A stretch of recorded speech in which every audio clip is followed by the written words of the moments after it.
अस्सलाम वालेकुम स्टूडेंट्स, आज हम न्यूमेरिकल्स यूनिट 14 के रिमेनिंग जो रह गए थे वो कवर करेंगे।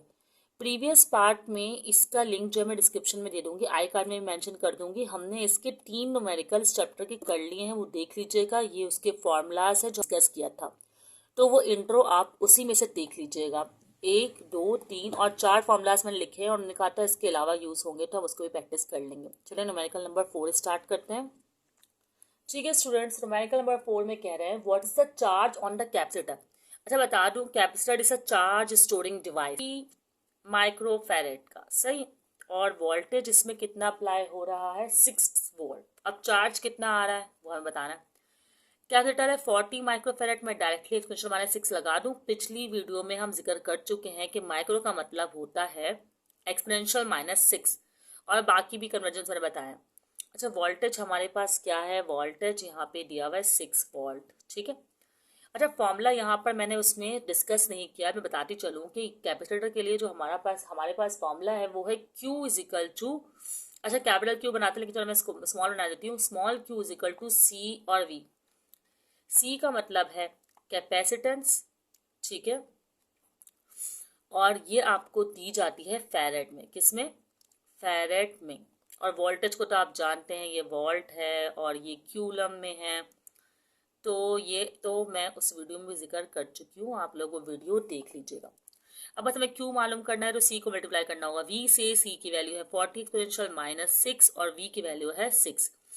40 सिक्सा करना होगा, बहुत सिंपल सा है। 4 सिक्सा होता है 24, तो 240 एक्सपोनेंशियल -6 आ जाएगा, सही। अच्छा हमें ना 2 के बाद डेसिमल लेके जाना है, तो आपको पता है लेफ्ट हैंड साइड की तरफ जो डेसिमल है वो आपका आता है प्लस की तरफ बढ़ता है, तो +2 हो जाएगा। क्या हो जाएगा, +2। तो -6 में से +2 जब जाएंगे तो आपका आंसर आएगा 2.4 एक्सपोनेंशियल -4। लेफ्ट हैंड साइड में +2, राइट हैंड साइड में अगर जाता है तो माइनस होता, ठीक है। तो ये आ गया आपका आंसर, और क्यूलम इसका होता है यूनिट, तो आप मेंशन कर दें क्यूलम, सही। क्यूलम पूरा भी लिख सकते हैं और कैपिटल सी भी मेंशन कर सकते हैं। तो ये प्रॉब्लम नंबर 4 तो बहुत सिंपल था, ये यहाँ पर हो गया ख़त्म। अब हम स्टार्ट करते हैं problem number 5। Students problem number 5 है हमारे पास, इसमें कह रहे the potential difference between 2 points. कोई 2 पॉइंट्स हैं, उसके बीच में हो रहा है पोटेंशियल डिफरेंस प्रोड्यूस। वो कितना है पोटेंशियल डिफरेंस, पोटेंशियल डिफरेंस है आपके पास 100 वोल्ट, सही। between 2 points. If the unknown charge between these points, the amount of work done, find the amount of charge. अच्छा कोई वर्क डन हुआ किसकी वजह से, चार्ज की वजह से। जब चार्ज मूव करा ना तो कोई वर्क डन हुआ, चार्ज नहीं दिया हुआ। आपको पता है वर्क डन बराबर होता है क्यू वी के, मतलब चार्ज मल्टीप्लाई वोल्टेज।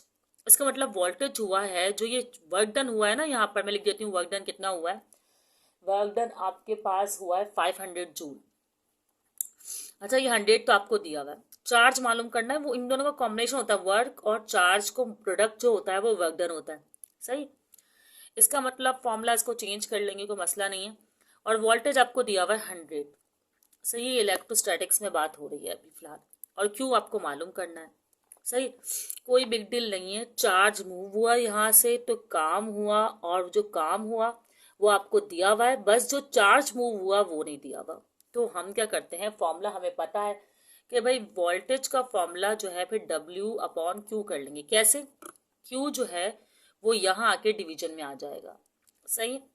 अच्छा वर्क डन हमारे पास कितना था 500, और चार्ज कितना, चार्ज तो हमें सॉरी मैंने गलत किया है, क्यों नहीं करेंगे, वी करेंगे। यहाँ आएगा वी और यहाँ पर आएगा क्यू, क्योंकि ड्राइव करना है, क्यू अपनी जगह पर आएगा वी, सही। वोल्टेज कितना है हमारे पास 100 है, 2 0 से 2 0 कैंसिल, तो आपके पास जो क्यू है वो आ गया। क्यू कितना है आपके पास 5 क्यूलम। जब आप पूरा लिखते हैं तो आप स्मॉल में लिखते हैं, जब आप अकेला एक सी लिखते हैं तो आप कैपिटल में लिखते हैं, ठीक है। तो ये आपके पास 5 क्यूलम आंसर आ गया। बहुत सिंपल सा क्वेश्चन था, वर्क डन दिया हुआ था और वोल्टेज दिया हुआ था, फॉर्मूला हमारे पास है तो हमने निकाल लिया, ये वी है, वी ही लगना चाहिए, सही है स्टूडेंट्स। अब करते हैं हम next numerical question number 6। Students problem number 6 हमारे पास क्या कह रहा है, डाटा है हमारे पास, इस वक्त हमारे पास है 3 कैपेसिटर। तो इसकी अगर मैं डायग्राम बनाऊं तो वो कुछ इस तरह बनेगी। 3 कैपेसिटर लगाएंगे, और सीरीज में क्यों लगा रही हूँ, क्योंकि उन्होंने कहा कि वो तीनों कैपेसिटर जो है वो सीरीज में है। सही है।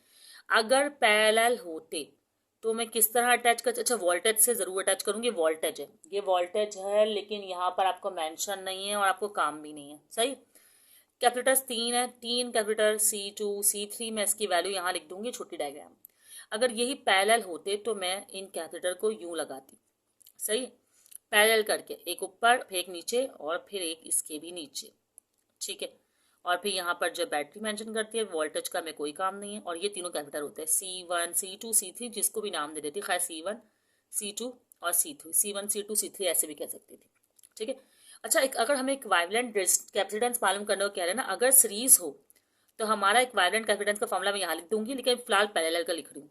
अगर पैरेलल की इक्वायरमेंट मालूम कर, जितने भी कैपेसिटर हो ना उससे आप सम कर देते हैं। यहाँ 3 है तो आप 3 को करेंगे सम। ठीक है, ये 3 को सम कर दिया, 2 होंगे 2 को, 4 होंगे 4 को। इसी तरह यहाँ पर जो है मैं भी फॉर्मूला लगाती हूँ, पहले मैं बना लेती हूँ डाटा। तो डाटा में मैं यहाँ पर लिख रही हूँ तीनों कैपेसिटेंस। पहली कैपेसिटेंस है 4, फिर 3 है, 2 है, और सब माइक्रो में। पहली 4 है, माइक्रो है तो एक्सपोनेंशियल -6। सही है। और वही क्यूलम। और फिर है आपके पास 3 और फिर 2, 3 एक्सपोनेंशियल -6 क्यूलम, और फिर 4 एक्सपोनेंशियल -6 क्यूलम। सही है। और मालूम करनी है आपको इक्विवेलेंट कैपेसिटेंस, तो इसे सी कह सकते हैं आप। सही है। या फिर ई भी लगाते हैं साथ में, कोई मसला नहीं है, सिर्फ सी भी कह देंगे तो भी यही होगा कि आपको इक्विवेलेंट कैपेसिटेंस मालूम करनी। अच्छा, फॉर्मूला क्या है आपके पास? फॉर्मूला है आपके पास सीरीज के लिए, जो मैंने यहाँ मेंशन नहीं किया था, 1 रेसिप्रोकल ऑफ सी, फिर 1 रेसिप्रोकल ऑफ C1, और इसी तरह C2 और C3, क्योंकि 3 है, और अगर 4 होते तो C4 तक, और अगर 2 होते तो C3 तक, इसी तरह सो ऑन। अब हम इस पे हम रखेंगे वैल्यूज। भाई C1 क्या है हमारे पास? 4 एक्सपोनेंशियल -6 है ना, तो 4 एक्सपोनेंशियल -6 रखेंगे। C2 क्या है हमारे पास? 3 एक्सपोनेंशियल -6 है, रख दिया। और C4 क्या है हमारे पास? 1 एक्सपोनेंशियल 4 एक्सपोनेंशियल -6 है। सही, सॉरी -6 है ना, हाँ -6 है, -3 नहीं है, -6 है। अब इसका करते हैं सॉल्यूशन। मैं जैसे कि सिंपल कैलकुलेटर समझा रही हूँ तो सिंपल कैलकुलेटर वाले तरीके से ही जाऊंगी। सिंपल कैलकुलेटर वाला तरीका क्या है हमारे पास भाई? आपको एक्सपोनेंशियल को डिवीजन नहीं करना। 1 रेसिप्रोकल ऑफ 4 है तो 1 को डिवाइड करना है 4 से, तो मेरा आंसर आएगा 0.25, और एक्सपोनेंशियल -6 ऐसे ही रहेगा। सही है। फिर इसी तरह 1 को डिवाइड करूंगी 3 से, और 1 को डिवाइड करती हूँ 4 से। ठीक है स्टूडेंट्स, यहाँ 4 नहीं 2 है। अभी जब मैं दोबारा क्वेश्चन को देख रही थी तो मुझे रियलाइज हुआ, और यहाँ भी जो है 2 ही है। तो मैंने जब 1 को डिवाइड किया 2 से तो आंसर आया 0.5 एक्सपोनेंशियल -6। सही। और जब मैं 1 को 3 से डिवाइड किया तो 3 बहुत ज़्यादा आ रहे थे, तो मैंने सारे लिखे, क्योंकि एक्सपोनेंशियल 6 को भी तो सॉल्व करना है ना हमें। सही। अब एक्सपोनेंशियल 6 को सॉल्व करते मैं यहीं पर करके दिखा देती हूँ आपको। 1 फ्रैक्शन C। सही। ये 0.25 में एक्सपोनेंशियल -6 सॉल्व करना है ना आपको, तो इसका मतलब -6 खत्म करना है आपको, तो यहाँ आपको राइट हैंड साइड पे ले जाना पड़ेगा, क्योंकि राइट हैंड साइड पर अगर आप जब लेकर जाएंगे तो ही जो है आपका -6 जो है ना वो खत्म होगा। अच्छा सॉरी, -6 राइट हैंड साइड पर खत्म नहीं होता, ये जब आपने रेसिप्रोकल किया प्लस का 6 हो गया।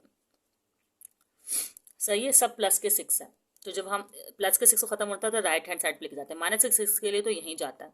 प्लस के 6 क्यों? -6 था, जब हम ऊपर लेकर गए तो प्लस का हो गया, -6 था ऊपर लेके गए प्लस का हो गया। ठीक है, तो ये आ जाएगा हमारे पास 2 5, और कितने जीरो आएंगे? 2 तो यही हो गया, 4 जीरो आएंगे। सही है। अब इसी तरह इसमें भी आप लोग करेंगे, कैसे करेंगे? कितना मूव होगा? 1 2 3 4 5 6, 6 दिखाएंगे आप लोग 3, क्योंकि 6 पे ही ये +3 का साइन जो है खत्म होगा। 1 2 3 4 5 6। सही है। अब इसमें देखते हैं, इसमें भी एक तो ये शिफ्ट हो गया, और 5 जीरो और लगाने पड़ेंगे आपको, तो ये हो जाएगा 5 1 2 3 4 और ये 5। सही। आप इनको कर लेंगे आप सम। इनको क्या कर लेंगे आप लोग? सम कर लेंगे। मैं सम करके दिखा देती हूँ आपको। ठीक है, जब मैंने इसको सम किया तो मेरा आंसर आ रहा है, आप लोग भी सम करके चेक कर लेगा, 108 और 3 4 3, 1 2 3 4। अभी भी हमारा आंसर आया नहीं है कि हम इक्विवेलेंट डिस्टेंस आ गया। अब हमें क्या करना है, इसको रेसिप्रोकल करना है। इसको रेसिप्रोकल किया तो इसको भी करना पड़ेगा, तो ये हो जाएगा 1 रेसिप्रोकल ऑफ 1083333। ठीक है, अब हमारे पास जब मैं इसको डिवाइड कर रही हूँ तो आंसर क्या आ रहा है, चेक करके बताती हूँ मैं आपको। आंसर आ रहा है 9.23 एक्सपोनेंशियल माइनस 7, 9.23 एक्सपोनेंशियल माइनस 7। सही है। अब हमारी बुक में जो आंसर है, पहले मैं यहाँ बाउंड्री बना दूँ। हमारे बुक में आंसर है 0.92 एक्सपोनेंशियल माइनस 6, नहीं मतलब माइक्रो। अच्छा, माइक्रो का मतलब होता है -6, तो मैं इसे -6 में कन्वर्ट करना है ना मुझे, तो इसका मतलब एक पावर कम करनी है, लेफ्ट हैंड साइड पे पावर कम होती है, तो मैंने एक शिफ्ट किया तो ये हो गया 0.923 एक्सपोनेंशियल माइनस 6। सही है, और वही क्यूलम, तो -6 की जगह मैंने लिख दिया माइक्रो क्यूलम। तो क्या लिखा मैंने, C is equal to 0.923 micro coulomb. Exponential -6 को जगह मैंने क्या लिख दिया, माइक्रो क्यूलम। मैं यहाँ भी मेंशन कर देती हूँ कि ये भी एक आंसर ही है। सही है, ओके। ठीक है स्टूडेंट्स, बस करा क्या है, बुक के आंसर को मैच करने के लिए। वैसे तो वो आंसर भी ठीक था, कोई ऐसी बात नहीं थी। मैंने एक पॉइंट यहाँ लेफ्ट हैंड साइड पे शिफ्ट किया, जिसकी वजह से इसकी एक पावर कम हो गई, जो कि -6 हुई, उसकी जगह मैंने लगा दिया माइक्रो। ठीक है स्टूडेंट्स, ओके स्टूडेंट्स, यहाँ पर हमने क्वेश्चन नंबर 1 से लेकर 6 तक कर लिया है। 1 से लेकर 3 तक के लिए वीडियो अलग है, और ये जो है हमने 4 से लेकर 6 तक पार्ट कवर किया है। अगर कोई बात समझ में ना आई हो तो आप लोग मुझसे कमेंट सेक्शन में पूछ सकते हैं, और मैं इसको नेक्स्ट वीडियो में कोशिश करूँगी कि ऐसी बात जो नहीं बता पाई हो तो डिस्कस कर सकते हैं। ठीक है स्टूडेंट्स, अपना ख्याल रखिएगा, चैनल को सब्सक्राइब कर दीजिएगा, वीडियो को लाइक कर दीजिएगा, और आगे और लोगों को भी शेयर कीजिएगा। अल्लाह हाफिज़ स्टूडेंट्स।